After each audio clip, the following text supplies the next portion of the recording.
This is Aman and यार आज हमारे पास एक क्वेश्चन है। बेसिकली ये आपके क्वेश्चन एनसीईआरटी का है and the question says that how can the three register of resistance 2 ohm 3 ohm and 6 ohm can be connected to give a total resistance of 4 ohm and 1 ohm।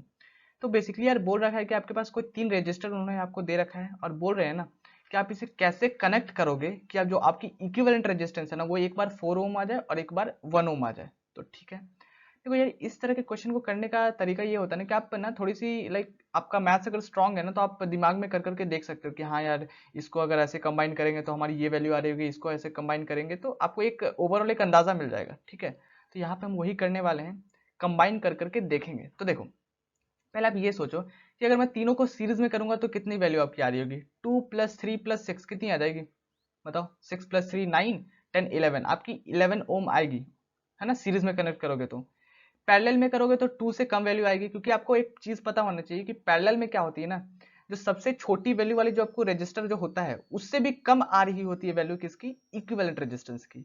Vera series में क्या होता है, जो आपकी सबसे बड़ी वैल्यू वाली जो रजिस्टर है उससे भी बड़ी आ रही होती है, क्योंकि हम सीधा सीधा ऐड करते हैं। वहीं पे आप अगर पैरेलल में देखें तो हम क्योंकि उसे रेसिप्रोकल करके ऐड करते हैं ना, इसलिए छोटी से छोटी वाली जो वैल्यू है उससे भी कम आ रही होती है ओवरऑल वैल्यू।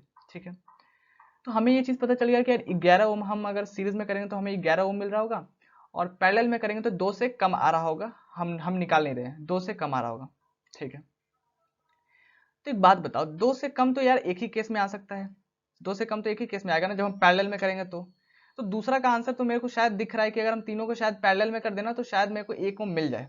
ठीक है, तो पहले हमें पहला करना है 4 ओम लाना है। तो 4 ओम के लिए देखो हम करते ऐसा है कि हम देखो हम इस तरह से कुछ चीजें करेंगे कि देखो मैं कैसे कनेक्ट करता हूँ। ऐसा करता हूँ ना कि मैं 3 ओम और 6 ओम को क्या करता हूँ ना पैरेलल में कनेक्ट करता हूँ। कैसे 3 ओम और 6 ओम को मैं क्या करता हूँ पैरेलल में कनेक्ट कर देता हूँ। ठीक है, और क्या करता हूँ ना इनके साथ मैं क्या करता हूँ 2 ओम को ना इनके साथ सीरीज में कर देता हूँ।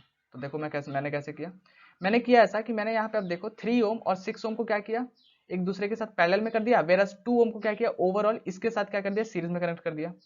अब देखो यार इसका जब इक्विवेलेंट रेजिस्टेंस निकालेंगे ना तो देखना आपको 4 मिलेगा। अब देखना कैसे, तो चलो निकालते हैं। पहले हम पैरेलल वाला सॉल्व कर लेते हैं। तो 3 ओम और 6 ओम आपको पता है पैरेलल में है, बिल्कुल पैरेलल में है, और 2 ओम क्या है सीरीज में है विथ इट। ओके, अब यार हमें इक्विवेलेंट रेजिस्टेंस का फॉर्मूला पता होना चाहिए पैरेलल के लिए। So 1/R equivalent is equal to 1/3 plus 1/6। 1/3 क्योंकि R की वैल्यू डालते हैं 1 बाई उल्टा करके, तो 1/3 प्लस 1/6 इज इक्वल टू क्या मिलेगी R इक्विवेलेंट की वैल्यू 2 ओम। पैरेलल में किया तो 2 ओम मिला और इधर से 2 ओम था, तो अब तो सीरीज में करना है कंबाइन, तो चलो करते हैं। तो सीरीज में क्या होता है सीधा सीधा add. So R equivalent is equal to 2 + 2 which is equal to 4 ohm जब आपने सीरीज में किया। ठीक है, बहुत बढ़िया।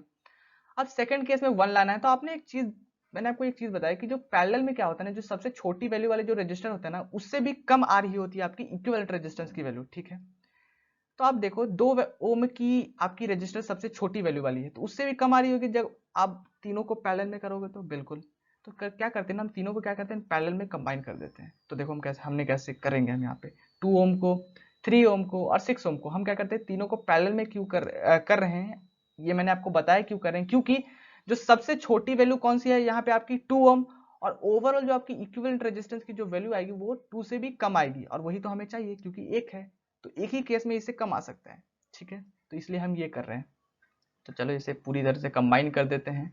तो देखो हम कुछ इस तरह से कंबाइन कर रहे होंगे 2 3 और 6 को पैरेलल में। अब आपको पता है सीधा सीधा इक्विवेलेंट रेजिस्टेंस का फॉर्मूला, और हमने यहाँ पे क्या किया है 2 ओम 3 ओम 6 और 6 ओम को क्या किया है पैरेलल कॉम्बिनेशन में कंबाइन किया है। तो आर इक्विवेलेंट का आपको फॉर्मूला पता है 1/R equivalent is equal to 1/2 plus 1/3 plus 1/6, और हम पैरेलल में कर रहे हैं इसे। ठीक है, तो जब आप इसे सॉल्व करोगे तो आपको क्या मिल जाएगा 1 ओम। ठीक है, तो काफी सिंपल था यार। बस यार एक चीज ध्यान रखना कि सीरीज में क्या होती है, जो सबसे बड़ी वैल्यू वाली जो रजिस्टर होती है ना उससे भी ज्यादा आ रही होती है आपकी इक्विवेलेंट रेजिस्टेंस की वैल्यू, वेयर एज जो आपकी पैरेलल में क्या होता है ना, जो आपकी सबसे छोटी वैल्यू वाली जो रजिस्टर होती है ना उससे भी कम आ रही होती है आपकी इक्विवेलेंट रेजिस्टेंस की वैल्यू। ठीक है, तो काफी सिंपल था यार। और यार मैंने भी एनसीईआरटी के न्यूमेरिकल्स का सॉल्यूशन डाल रखा है तो आप बिल्कुल देख सकते हैं। वेयर एज आपको बहुत सारी थ्योरी भी कवर मैंने कर रखी है, एस चांद के न्यूमेरिकल्स भी करा रखे हैं, तो बिल्कुल आप जाके देख सकते हैं। ओके।